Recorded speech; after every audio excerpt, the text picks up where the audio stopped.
Hi, I'm Dr Clare Rowan and welcome to this next episode of #AskAnAcademic. Today we're going to be talking about the Imperial Image and Augustus and the role that coins can play in helping us understand how Augustus portrayed his reign. Roman coins are actually incredibly important to our understanding of Roman history in this period, so the late Republic and the early Augustan age. Why they're so important is that a lot of our texts for this period have been reshaped after Augustus became emperor, so to reflect the official Augustan view. But we know that in fact Augustus emerges as a leader from a much more complex political conflict between different individuals.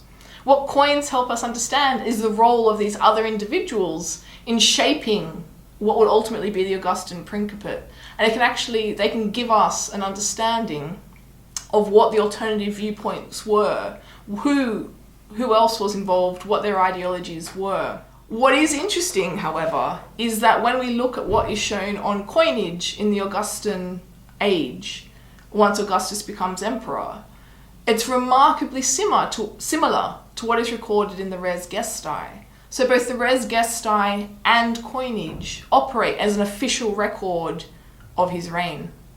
So in this talk, we're going to go through a series of coins that are related to the Augustan age. But before we do that, I think it's worth talking about coins in general and their different denominations.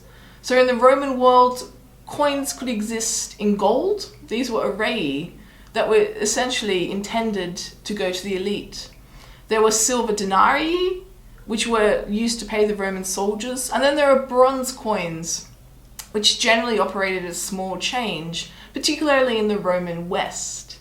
In the Eastern Mediterranean, cities had the power to strike their own small change, and this is called provincial coinage.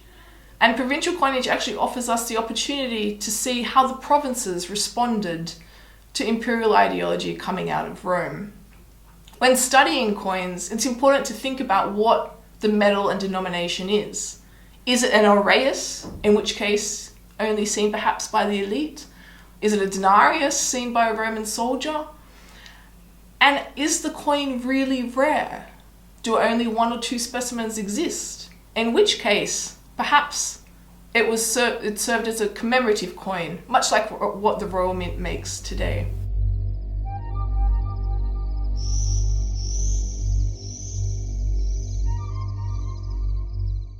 So the first coin I want to talk about today is an Aureus, which was issued in 43 BC, showing the young Octavian on one side and the now deceased Julius Caesar on the other.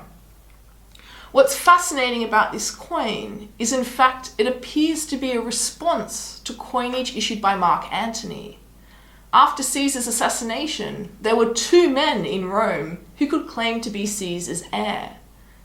Antony was Caesar's co-consul, and so the natural political successor.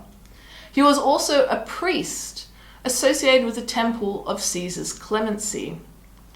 And after Caesar's assassination, Marc Antony released coins showing him in this role as priest, veiled, as well as coins showing the temple. What we find on the coin of the young Octavian is a response to this, showing that he too, having been named Caesar's heir in Caesar's will, was associated with Caesar and his memory. What's fascinating about these coins is that both the young Octavian and Julius Caesar are named as Gaius Caesar on the coins, C. Caesar. This aligns the two in the minds of the user. Caesar is not yet deified on this coin, but Octavian would later come to use this to sort of respond again to sort of broader events that are going on elsewhere, which we'll discuss in one of the next sections. So around the head of the young Octavian, the legend, or writing on the coin, says C. Caesar, Cos Pont Org, Gaius Caesar, Consul, Pontifex, and Augur. Around the head of Julius Caesar, who is shown with a laurel wreath, is the legend C. Caesar, Dict, Perp, Pont, Max. Julius Caesar, Dictator for life, Pontifex Maximus.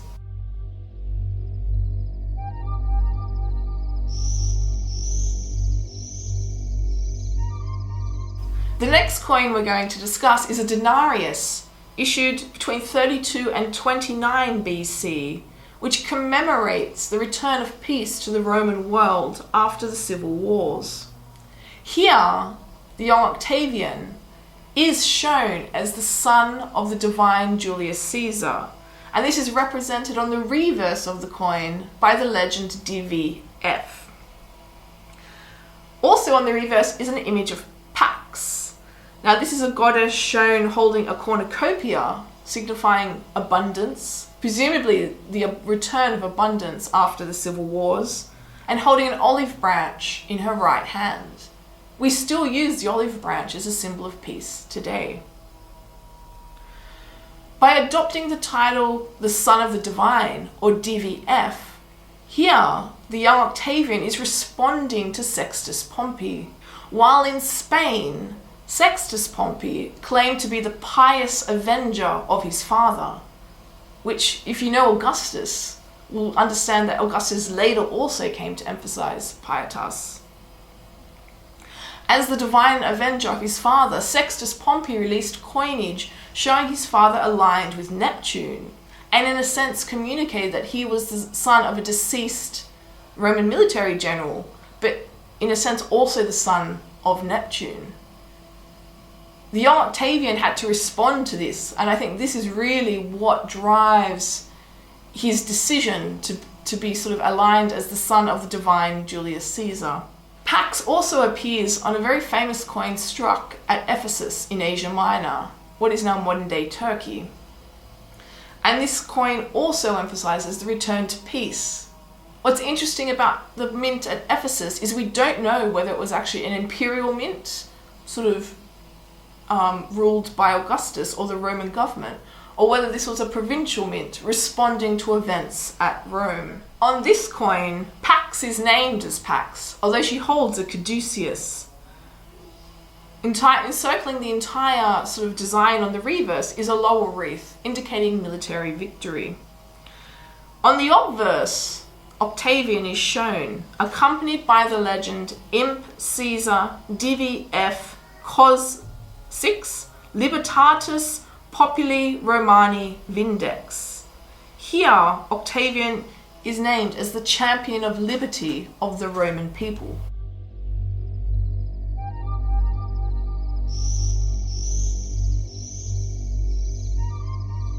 Also struck at the mint of Ephesus, at the same time as that Pax coin, is a Roman Aureus, a gold coin, showing Augustus on one side of the coin, with the legend Imp Caesar Divi F Cos 6. So the Imperator Caesar, son of the divine consul for the sixth time. The reverse of this gold coin caused quite a sensation when it was discovered. On it, Augustus sits left, holding a scroll, and the legend around reads Leges et Jura, P, standing for populo, restituit. So he restored to the people of Rome their laws and rights. Now this coin marks a remarkable transformation in how Augustus represented himself, connected to the settlements of 28 BC. Before this time, Augustus really showed himself as being aligned with the divine, almost a divinity himself.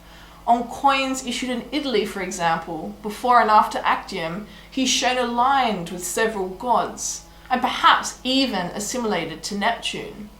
And here we can of course remember what Sextus Pompey is doing in Spain, and we can see the decision to show himself as Neptune as a response to what other political actors are doing at the time. Again, the mint of Ephesus, was this a Roman governmental decision to make this coin, or was it a provincial response? Scholars today think it was an official, sort of provincial response to an official decree released out of Rome related to the settlement of the Roman Empire. So this coin, remarkably, this coin type is only known from 2 specimens. This means it must have been a commemorative coin given to an audience for a specific event. It would not have been in circulation and seen widely by the populace. The coin that you're looking at now is the specimen that's in the British Museum. That's very well preserved.